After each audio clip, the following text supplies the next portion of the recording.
at the Missoula Fire Sciences Lab, and he co-developed the FFI software, and it merges FireMon with the National Park Service's Fire Ecology Assessment tool. So basically, he is like the FFI guy. And so if you have any questions on any aspect of using it, you really couldn't find a better expert on it. And so we're glad to have him here today. Thanks again, Duncan. You bet. Thanks for having me. You guys have got great people, and Susan and Heather, and I will just echo what Susan said, is that we try to be pretty accessible to the field.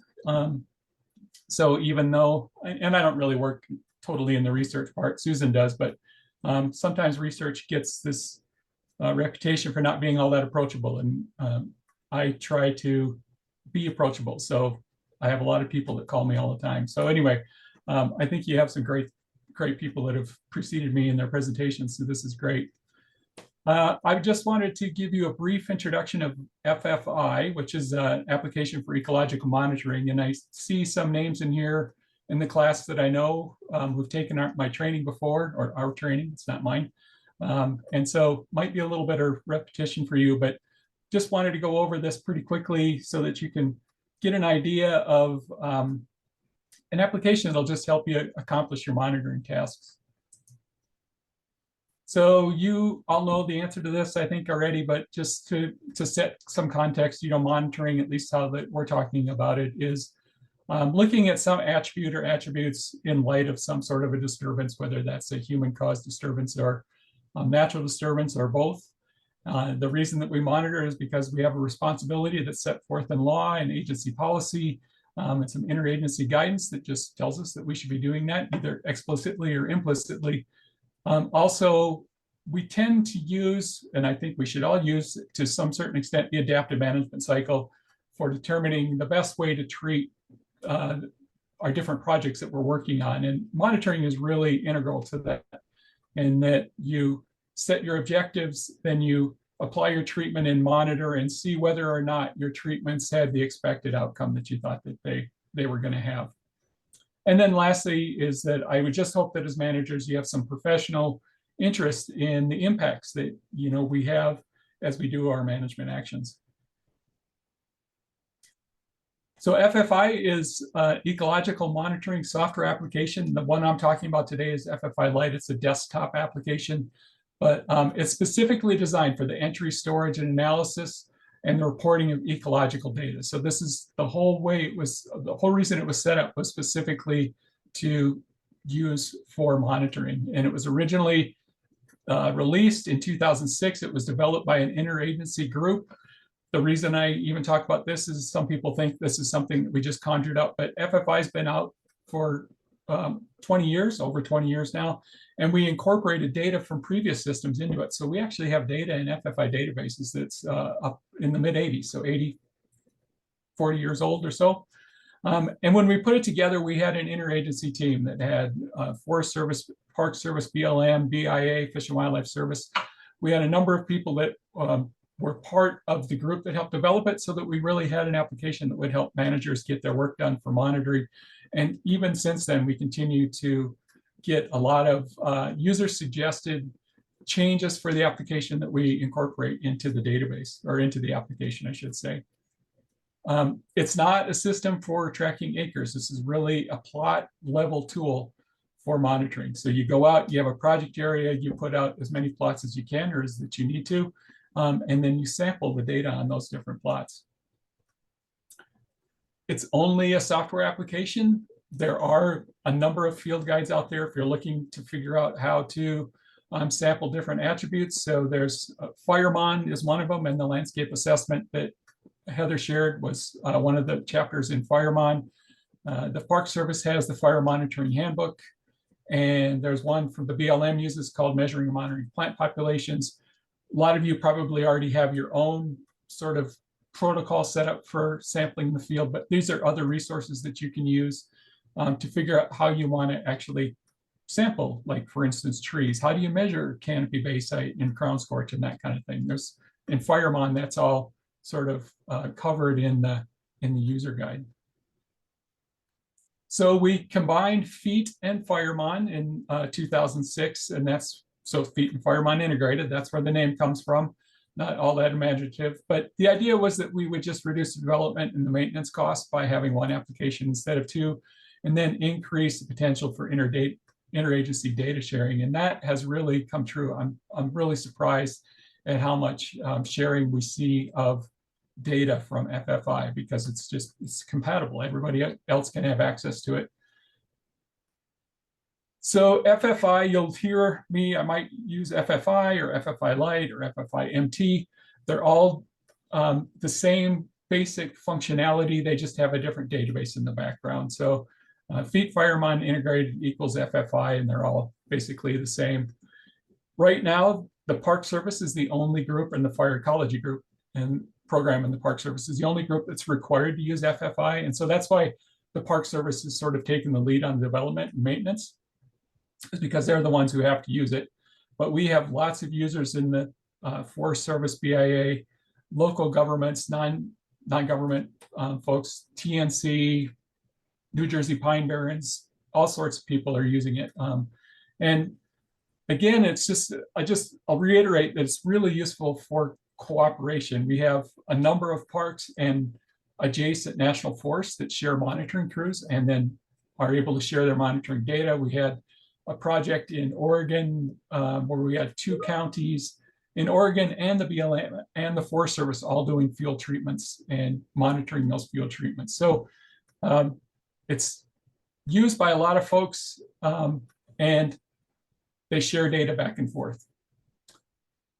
So we assume that the FFI plots are established permanently, and then you revisit them over time. And again, like I said, with the database, this is how the whole thing is set up, is that you have some project, put plots out, and you go look at them over time. So we have that database for storing the data. There are over 50 data collection protocols, and you can do either English or metric units. We have data entry forms that I'll show you when I do a little live demo of the application, so that you can see how you can move fields around in the forms, and some data checking and that kind of thing that we do right in there, right in the data forms. We have reports, so you can export either the raw or summarized data out. And the whole idea, it's such a pain to collect data and then put it in an application and then not be able to use it anywhere. And so we've really been trying to be proactive in allowing people to just pull their data out. And this has been really helpful for the scientists that want to use FFI data, and they can take the data out and run it through their own stats packages and that kind of thing. We have a query tool. I won't talk much about that, but it is a way to just get data out in a different form than what we do in our canned reports.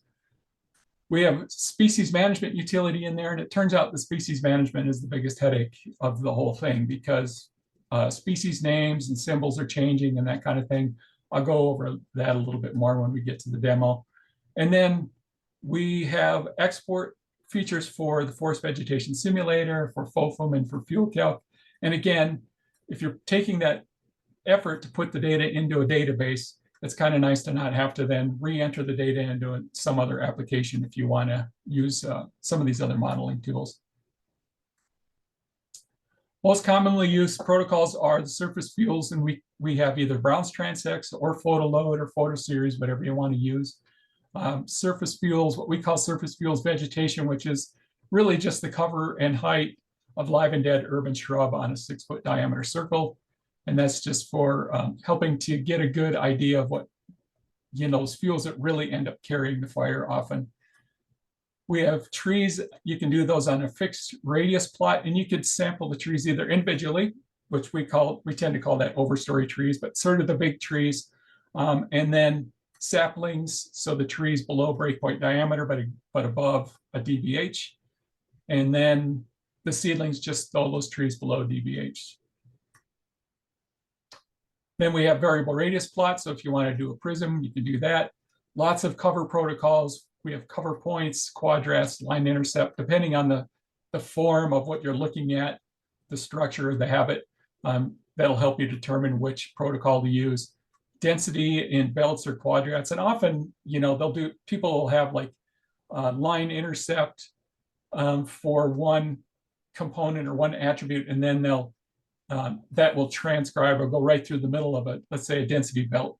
So these protocols can overlap each other on the ground. You don't have to necessarily do them all individually. You just have to be careful that you're not trampling all over everything when you're trying to make your measurements. Frequency, nested rooted frequency, which is just occurrence on plots of different sizes. So those are most of the most commonly used protocols. We have a number of other protocols too. One of the things that people struggle with when they get into FFI is, we have these 50 protocols. Well, which one should I use? And I always just suggest that people use their objectives to determine what protocol to use. And so if you have an objective that has to do with the density of trees, then you're going to use a trees protocol. And it might be that you're interested in the canopy or the crown ratio or canopy base height of those trees, in which case the variable radius plots don't work very well. So then you just end up having to use the fixed area plots. So don't be intimidated by the number of protocols, because your objectives will help you determine what protocols to use. One other thing is that in FFI Lite, which is the application I'm talking to you about, is that there is a database that everybody has access to, and you really kind of have it to have a standard operating procedure. Some people have this written down that just says, we're going to store the database in the Forest Service. We have Box, for instance. We'll put the database up on Box or in Pinion. And then when I want to make a change to it, I'll check it out and put it on my desktop, make the change and put it back up there, because you can really only have one person accessing an FFI Lite database at a time. And you don't want to try and connect to it on a network drive. People have tried to do that and it doesn't work well. We have problems with that. So, and if you want to do that, we have another option. But for FFI Lite, you just want to make sure that people know exactly how to make changes in the database and put it back in a place where the database is safe. And that's my last bullet point here is it's great if you can put those databases on a network drive. And here's a cautionary tale. When the Forest Service switched over from Windows 8, I think, to Windows 10, there were a lot of people that were on furlough when they made that change, and they just wiped the computers off when they installed the new operating system. There were 5 people who lost 100% of their FFI data because they didn't have a backup on their machine. We also had a person who was down in Louisiana, and can't remember, if it was a hurricane or tornado, basically destroyed the building. She went back and it was just a concrete foundation to the building, but she had put her backup on the network drive. So all of her, FFI data was safe. So please keep your databases in a safe place. And we've just, in the last 6 months, found one database that was completely gone and had to be rebuilt from field forms. And so that, that's no fun. It's no fun to put the data in once from the field form. And so to have to do it again, it's kind of a pain. In the future, we continue to get funding from Fire and Aviation Management and the Forest Service, DOI and the Park Service. We continue to make these user-suggested improvements. We have a new sort of installation of FFI. It's called the Remote App, and this is FFI that's installed on a virtual machine at the Aeros Data Center in Sioux Falls, South Dakota. And you can log in to that machine. And in that case, if you're using the Remote App, then multiple people can access that database at once. You don't have to worry about backups because that's all done at Aeros. And so the Remote App is sort of an intermediate solution to a problem of making a web-based version, which is the next thing. We really want to have web FFI out there so that you can do all this on the web and you don't have to worry about installing an application on your computer. Just to go back to the Remote App, right now it's only open to DOI, and we have Park Service and BLM users in there now. We're trying to get more Forest Service users access to it. It turns out to be a pain to be a Department of Agriculture employee and access something on a Department of Interior system. So we're working on that to try and make that better. And then, so with Web FFI, once that's done, then we will probably end desktop. And we see, like right now, the whole system that FFI is based on really is not going to be supported by Windows or by Microsoft after 2029. So that's our deadline. We have to fix it up between now and then.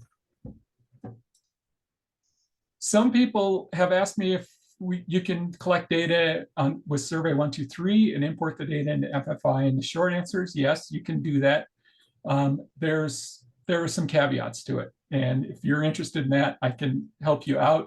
We had one group that did forms for surface fuels and trees for sure, and maybe a couple other kinds, like they might have done trees individuals and trees seedlings. Can't remember. But there are issues to talk about with that. The other option is just comma delimited files, and we have some parks that are doing almost all their data collection on iPads just using Excel templates. And so you just create the template and you import the data. And again, there are caveats with that too. It's not quite as simple as it might seem, but we're trying to accommodate the electronic data collection rather than putting it on a hard copy field form and then going back in the office and entering the data. Some people like that, and some people don't. And I'll just, another sideline about creating backups. You know, I've mentioned that we've had these people who have lost their databases. This one in the last 6 months was able to go back to the hard copy field forms. But if you collect data electronically, you don't have any backups. You don't have any hard copy field forms, I should say, that you can go and re-enter data from. So you just have to make sure that you're really careful about your backups. Training classes we do a couple times a year, usually in April and December. My email's at the end of the presentation. If you want to be added to the email list, you can just email me and I'll put you on that. And then you'll get notified of anything we do, you know, new versions in FFI or whatever. We have all the self-paced exercises that are up on frames. And they're the same materials we use in an online class. I'm surprised how many people use that. I get a couple calls a year where people say, hey, I'm working through the online self-paced stuff and I have a question. And so first of all, I'm just so glad that people feel like they can contact me when they have a question. That's part of my job. And the other thing is that these self-paced exercises really are designed for you to just do them yourself. And then the last thing is that Heather's helped us get videos of all our PowerPoints from the FFI training up on the Wildland Fire Learning Portal. And so if you just want to see the presentations for the different sections of the class, you can go get those from the portal. Oh, and then if you have training that you want something customized, I can help you do that too. And I've done that from 3 hours up to 2 days. So, you know, just let me know and I can help you do that. We have, our website is on Frames, and that's where, you know, we have all the training announcements. We have the user guide, we have the installation packages, we have a bunch of other help documents that are up there. So frames.gov/FFI is the place to go for the FFI information. There's my email address. If you just want to email me, you can write that down. For the sampling guide, there's the Firemon, the sampling methods, the landscape assessment that Heather shared, and the integrated sampling strategy are all on the Firemon website on Frames. So you can go there to get all of that information if you want it. And then in the MPS Fire Monitoring Handbook, if you just do a search for that on the web, it'll come up and you can get a copy of that. So I'm going to skip those hierarchy things and I'm going to try and do this. Let's see how it works. And so I know that this is going to be small for people.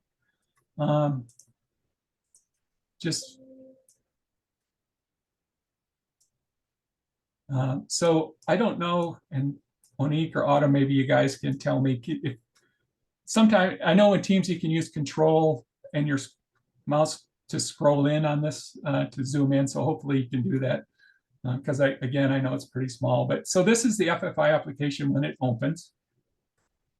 And it can be a little intimidating to the first user, but over on the left side is this tree view where we have the different sort of groupings of the plots and or of the data, groupings of the data. And so the blue folders are what we call project units, and that's the physical area on the ground where you're going to go put your plots.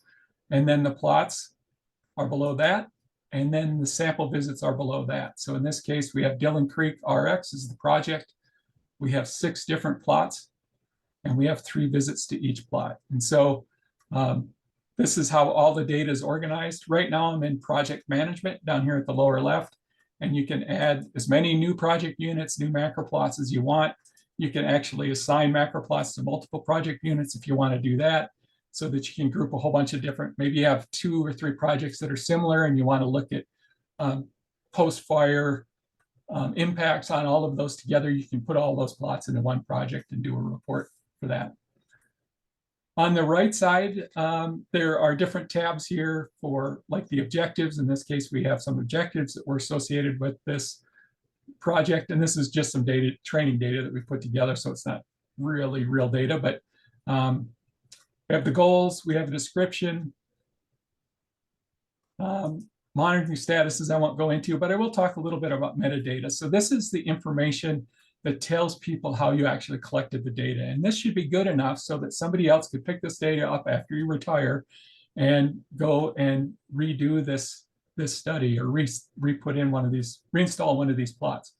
And I had a project that I was worked on. The data had been collected 24 years old, and they just said the bronze transects, there were two of them at 90 degrees to each other. And they had put bridge spikes at the end of each transect. And we went to the first plot, and we could find the bridge spikes with the metal detector. It was amazing after 24 years. And then we went to the next plot, and we couldn't find them. And then on other plots, we could find some, but not all. It was really kind of problematic. But what we found out was that we contacted one of the scientists, and he said, well, yeah, what we did was we rotated the orientation of the transects at every visit or at every plot to make sure the transects went all the way around the compass rose. And so they didn't put that in any of their information. So it was really hard for us to replicate what they did. It was kind of a pain, but we were able to do it eventually. So this information, this is just a text box here. In this case, this has all of the fuels information. This is just a whole description of how to sample woody fuels that's just been added in here. Unfortunately, you can't add a picture in this box, but you can link to a document. So if I click on this document, drag it over here so you can see it, then this is just a document that shows the plot layout, has all the classes that were used, some precision, things like that. So this is just a whole document that would tell somebody else that comes in after you exactly how the data was collected. So I really encourage people to fill out metadata. Of all the databases I've looked at, maybe 10% have metadata in it. And it makes it hard for people to resample the information. Now I'm going to go in the lower left into data entry and edit. Oops, I'm sorry, I screwed up. I want to go back to project management here real quick. So this is a macro plot. So this is where you enter your macro plot information. And you can see there are a lot of fields here. And again, people get kind of in a twist about it. And they say, I don't want to enter all that data. And you don't have to. Not all this data is required. So you can enter just elevation aspect, slope like here, and the latitude and longitude. And then some other information like directions to the plots and these user variables, which I'll come back to in a little bit, which are used to stratify your data for reports. So the idea here is that a macro plot in theory doesn't move. So you create it once in project management, and then you create the sample visits and in FFI, and you go back to each of those plots and collect the data. So while we're waiting here, when this loads up, you'll see that there are a number of tabs at the top of the right side here. So we have trees, that's one protocol. Surface fuels vegetation is a protocol, surface fuels, and so on down the line. And this is a training data set again. So we have all of this data in here so that we can use it for the class, but you'll probably just have 3 or 4 of these tabs. So some of them have sub tabs. This is trees. We have trees individuals, tree saplings, or you can just do trees by diameter class. If you only want to put your trees in classes, you can do that. Or if you want to put them in height classes, you can do the seedlings. So, and it's the same with surface fuels. The 2 most popular protocols have the 3-part forms. So we have fine woody debris here, coarse woody debris, duff and litter. And then, so I'm back here in trees individuals. The whole idea is that once you start to collect data or enter data, that you don't have to touch the mouse on your computer. So if I just start in this field and do the tab, I can tab down between all these fields. You're given this drop-down list, and so I can just select one of the values from that. and tab into the next field. These species fields, they automatically populate based as you type. So if I'm interested in entering ABLA in this field, I type A and the list gets shorter. I type B and the list gets shorter. I type L, that's the only thing in the list. Then I can click enter and it moves to the next field. And again, not all of these fields are required. If you click on view, you can see that these grade fields are the ones that are required. If you ever want to know what fields are required, it's the ones that are grayed out here. If there are fields that you don't have any interest in, then you can just unselect them and they're hidden. They're still there. And if you've entered data in them, the data is still in the database, but you just don't see them. You can also move these around. So let's say I'm not interested in age class all the time, but sometimes I am, but I'm always interested in count. So I can move those fields, move that field over. You can make this smaller. You can really move these around. You can customize the data form to help you be more efficient when you are entering data. And I'll go to individuals here because individuals has 40 fields and most people only sample a handful of them. And so it's great to be able to have, for instance, here, this view option so that you can hide fields and move them around if you're not interested in, move the ones that you're not interested in. We also have some data checking or error checking, I should say. Let me go to surface fields because this is a good one. If I try to enter an azimuth of 390 degrees and click save, it'll tell me that won't work. And it's not required field, so I can just get rid of it. Same with coarse weighted debris. If I say, oh, it's 2.9 inches, I'm on the coarse weighted debris subtab here and try and save it. I can't save it because 3 inches is the lower limit for 1,000 hours. And these decay classes, I can't enter anything other than 1, 2, 3, 4, 5, or X not assessed in a decay class.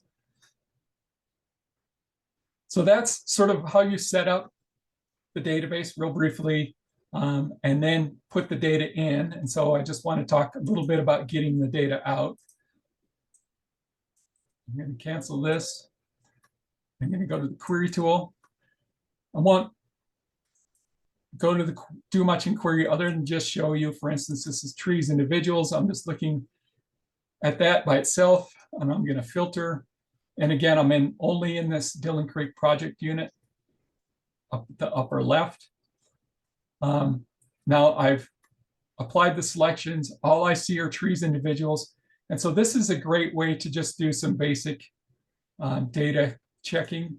So let's say I'm interested in DBH. Do I have any really weird DBHs? I don't have any 1,000-inch DBHs or 1,000 feet tall trees. And so you can use this query tool for doing basic error checking. And that's what most people use it for. There are some power users that use the daylight side of this, and you can do all sorts of data formatting to get your data out in a different way that I won't go into.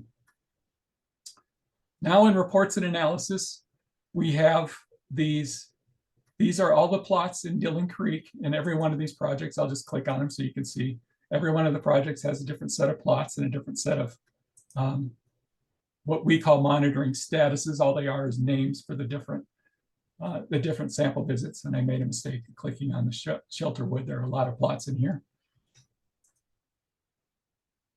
So the first date is in 2001. That was the pre-treatment. The next visit was in 2002. That was a remeasurement.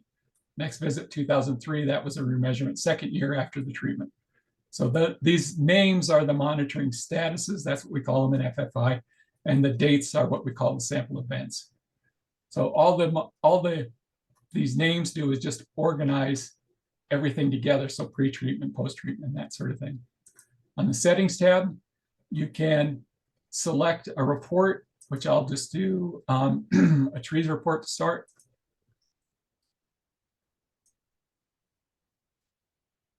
And here is a report from that data. Let me do this, make it a little more easier to read. Sorry, I'm already losing my voice. So you can see that for each plot, in each sample visit, we have trees per acre. There weren't many trees here, but we had 50 trees per acre before, and this was a prescribed fire, so we had 30 trees per acre afterwards. And then we have other information, basal area, average life crown base height, and so on. So that's the kind of information you get out of a trees report. This is all of the plots listed separately, which might not be all of that enlightening to you. I think it's good to always look at this to see if there are any weird values in this table. But you're not so interested in pre-treatment on plot 1 and pre-treatment on plot 3 and so on. You want them all grouped together. So that's when you use those user variables that I kind of briefly mentioned in project management. And in this case, if I select user variable 2, it will put all of 6 plots into one group called all plots. So now all 6 plots are in this group, and I create a report, and the report looks a little bit different because instead of 6 records, we have 3. So now it's all the plots, all 6 plots at the pre-treatment. We had this many trees per acre pre. And this remeasurement year 1, 38.5, remeasurement year 2, 33.5.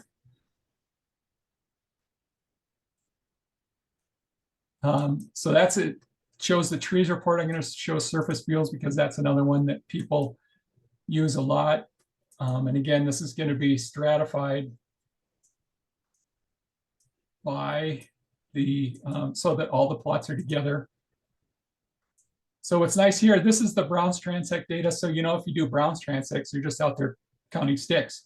So how do you get tons per acre? Well, FFI does all that for you. So you can calculate tons per acre from those stick counts. And this is, again, the average of all 6 plots from pre-treatment, remeasurement year 1, remeasurement year 2. And there are, this will list the fuel constants. So it's kind of some magic of math that goes on from converting stick counts into tons per acre. We show, if we use the defaults, which this data does, it will just show you what all the fuel constants were right at the bottom of the report. If you use custom fuel constants, which you can do, and a lot of people do that, then there's a separate report for getting all that information out. Oh, and I did want to just show one other thing here. So this, another way, in this case, the plots were stratified by aspect. So we had 3 plots on a north aspect and 3 plots on a south aspect. And so we can create a report that shows that also.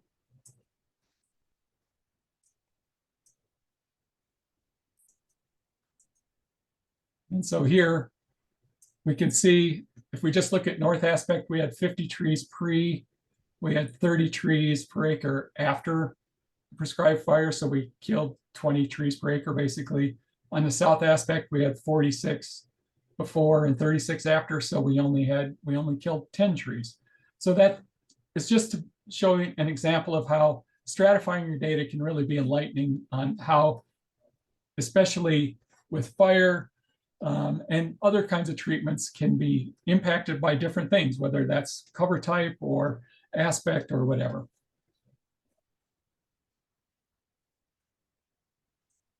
I think that's all I wanted to go over there. At the top of this, I'm in reports and analysis still, we have a custom tree report. So you can create your own sort of tree grouping to create reports. This one only has 2 in it, but so you could, let's say that you're interested in grouping all your trees into 2-inch classes. You could create a whole bunch of 2-inch classes and get all the information out here. And you can do that for the overstory trees or the understory trees. And the reports, you get to select what species goes in the report, whether to group them all together or have them separate, whatever. So custom tree report's pretty powerful. FVS, if you want to export your data for FVS, the tab is there. And for fuel calc and FOFM, the tab is here. So this is where you would get your information out if you're interested in using FVS, fuel calc, or FOFM. I think that's what I wanted to show there. One other thing I will go over real quickly, though, is species management, because I mentioned it before. So in the background in FFI is the entire NRCS plants database. We get a copy of that and put it in the database every once in a while. And so that has over 80,000 records. And what you don't want to have happen is when you click on a species dropdown in FFI, there are 80,000 different options. And so what you do is you create this local list, what we call it. And this can be iterative. You could just put a few plots or a few species in here at a time and build it over time if you want to. But this is created by going in, filtering. I'll just show this. I'm not going to do it, but you can go in and filter plots out of the master list and add them to the local list. And so you can just type in a symbol or a scientific name or common name, look for it, and then add it to the local list. So in this case, there are a few hundred species that are available in this area. It doesn't have to be something from the plants database. Here's just a genus record for aves. It's for fur. There's one down here that's just for bare ground. So there are a lot of databases I see that have grass and shrub and that kind of thing in them. So they just add their own user species. So, and then there are functionality or utilities, I should say, in here. So when they do update a species name, you can go in and replace it in the database, or overwrite. If somebody, for instance, was on a plot and they entered the wrong species of willow or whatever, you could go back and replace the species symbol real easily on those plots. So I think that's what I wanted to go over with the demo part. But just one last thing then is like, well, okay, so now we've got this data. What are we going to do with it? And the whole idea is to inform yourself and other people about what the impact was of the different treatments. And so this is a FEMA report from the Tonto from a couple of years ago. And they just, this is 6 pages. It's pretty short, but they just have a description of the burn. And I'm going to gloss over some of the stuff. They do have this fire behavior information, which can be stored in FFI. And then prescribed fire objectives, where they tell you exactly what the objectives are here, and then whether or not the objective was met and how they base that. They said it's based on one plot, photos and observations, and sometimes that's all you have when you're looking at monitoring data, because we don't have a lot of money, managers don't have a lot of money to put in a lot of plots. They have these photos, pre and post, and then this is what I wanted to scroll down to. So here's where they took the data right from FFI and put it into their report. So we have surface fuel loading, the average depth, and tons per acre of the different components. You might do something more. So this is one, oops, sorry. This is just one prescribed fire. This is from the Park Service, Grand Canyon. They do theirs on a whole year basis. And so this is many pages long. Again, I'm not going to, trying not to make you sick, but I'll just scroll down and show that. So these are all the plots they did. This is 2022. They did 432 plots for their monitoring that year. And then they talk about the monitoring results. And they always have the best pictures of their field crew. If you make reports, it's always good to have good pictures.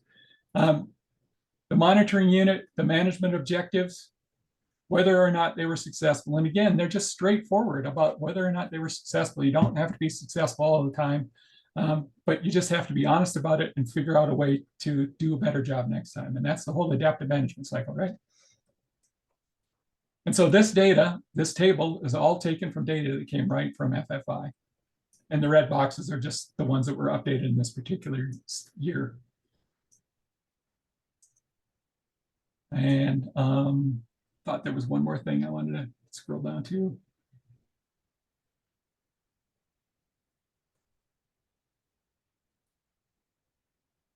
Oh, so this is their accomplishments. And, you know, you might not have all these accomplishments, but the point of you do your monitoring, first of all, to inform yourself, but then to inform others. And it's just so helpful to have a document of some sort, whether it's annual or a number of different burns that you can give to a supervisor who then can move it on up the line. You know, especially these days, we're all under fire. Are we actually doing something that's important?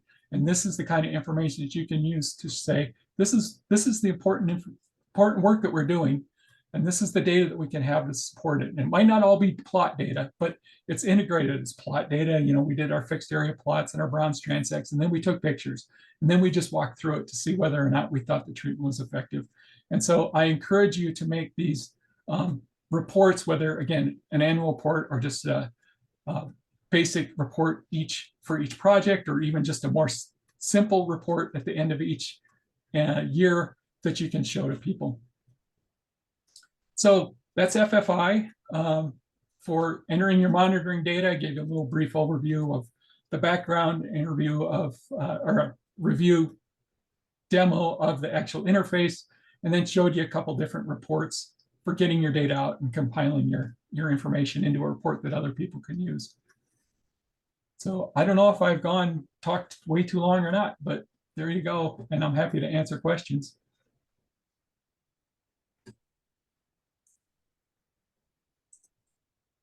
I think you're about on schedule. We just keep bumping it forward. Okay. We went a little over time. All right.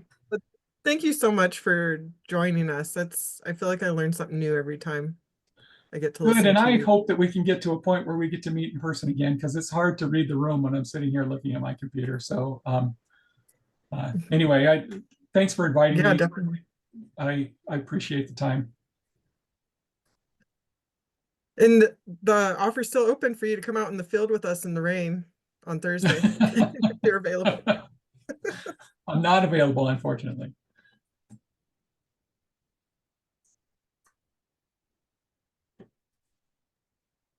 I had one question about the reports that you were sharing. Would you be able to share the links to those, or are those just copies that you had? I could share those reports with the group. If I can figure it out, I'll put them right in the chat. Awesome, thank you. Yep. On the species list, and I won't keep us because I know we have a break. But when I was working with the Forest Service and we had different monitoring crews coming out, the Rocky Mountain Research Station sent a crew out to help us originally when we were doing CFLRP monitoring. And they got some books from the Forest Service about the species that they expected to find, and then put together a list that looked exactly like what you were showing. Oh, yeah. And then they had a common species list. And then every time we would go out and we'd find new plants, we would, if they weren't rare or sensitive species, we would press those plants that we didn't know. We bring them back to the botanist. We would identify them, and then the ones we didn't know.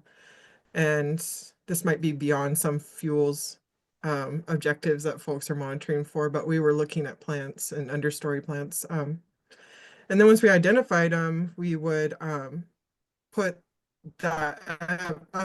that list. And so we had this pretty extensive list of plants that we'd been finding. But I keep doing shout outs to the Colville tribe because their botany program did a presentation and they took it even a step further. They had their common plants list, and then they had their GIS person go and take pictures. And they had an online, this is the plants that we'll commonly see. Here's common photos of those plants post fire, like in the spring and then late in the year. And so it's pretty cool to see what other programs have developed to perfect their monitoring. That's great. And I love to hear about stuff like that. There are people that have created their own sort of photo load pictures, and there are people that have done, that kind of thing. I think that just shows a lot of ingenuity and desire to learn a little more and try and help the other people. So thanks. I do want to make sure Myron had asked a question in chat. Myron, if you want to come off of mute, and I'm not sure if Duncan ended up answering your question, or if you want to elaborate on your question. I want to make sure you get an answer.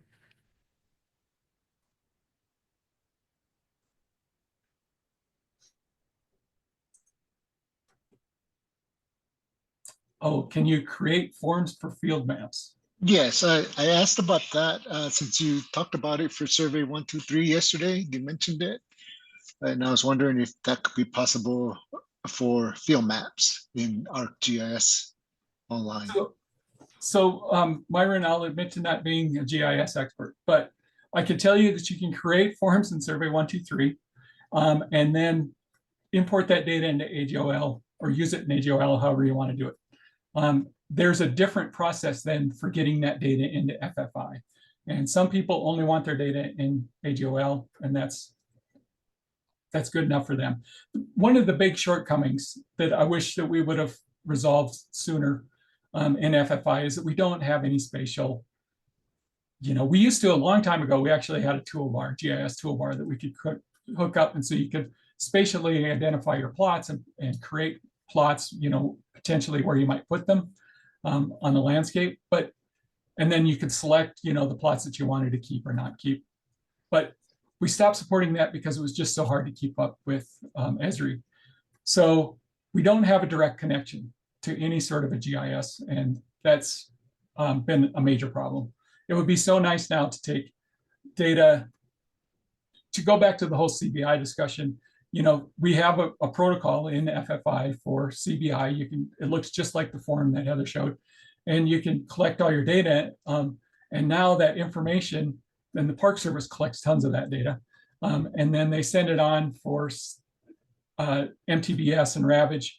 And, because there's no real automated way to do that, it's kind of a manual process that takes a while. It'd be so nice to have a GIS hookup that was connected to FFI directly to take care of that. And we haven't done it.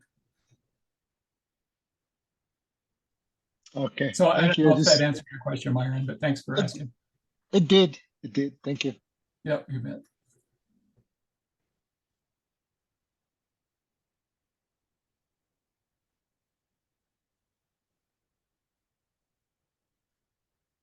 Great, and there's a response in the chat.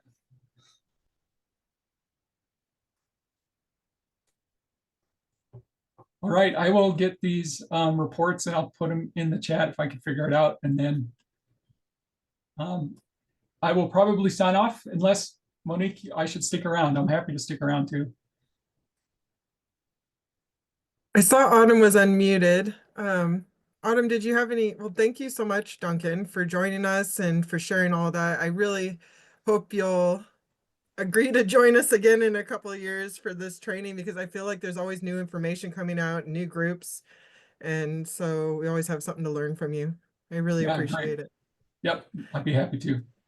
And I'm signed up. I usually share Duncan's trainings, twice a year. He puts on these fireman trainings. I share it with our BIA Fire and Fuels folks. But if you weren't aware of these trainings, feel free to reach out to Duncan and ask to sign up for the announcements of when those come out.